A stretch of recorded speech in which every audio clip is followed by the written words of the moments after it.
Bismillahirrahmanirrahim.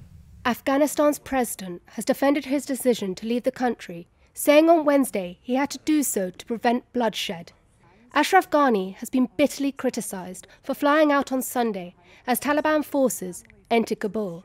In his first public comments from exile in the UAE, Ghani also denied reports that he had taken large sums of money with him. All my colleagues in the West told me that if I didn't leave, things would be worse. I could have stayed and started a war, but I had a responsibility to my people, and I didn't want to start a bloodbath like in Syria and Yemen. If I had stayed, I would have been executed.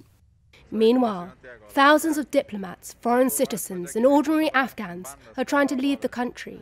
Since the weekend, Kabul's airport has played host to scenes of chaos as crowds try to flee, fearing a return to the Taliban's hardline rule.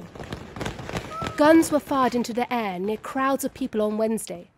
Witnesses said armed members of the Taliban were preventing people from reaching the airport, including those with the necessary documents to travel.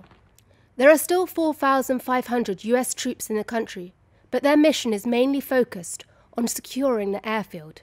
At a Pentagon press briefing, US Secretary of Defense Lloyd Austin said they could not expand their operations. We cannot afford to either not defend that airfield or not have an airfield that's secure where we have hundreds or thousands of civilians that can access the airfield at will and put our forces at risk.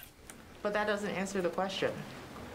I mean, you're still saying you're focused on the airfield. These people can't get into the airfield. Well, we're going to do everything we can to continue to try to deconflict and create passageways for them to get to the airfield.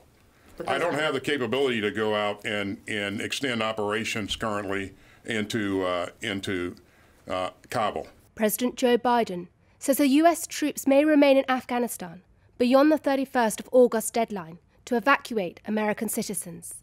In an interview with ABC, Biden defended his handling of the withdrawal, suggesting there was no way to get out without chaos ensuing.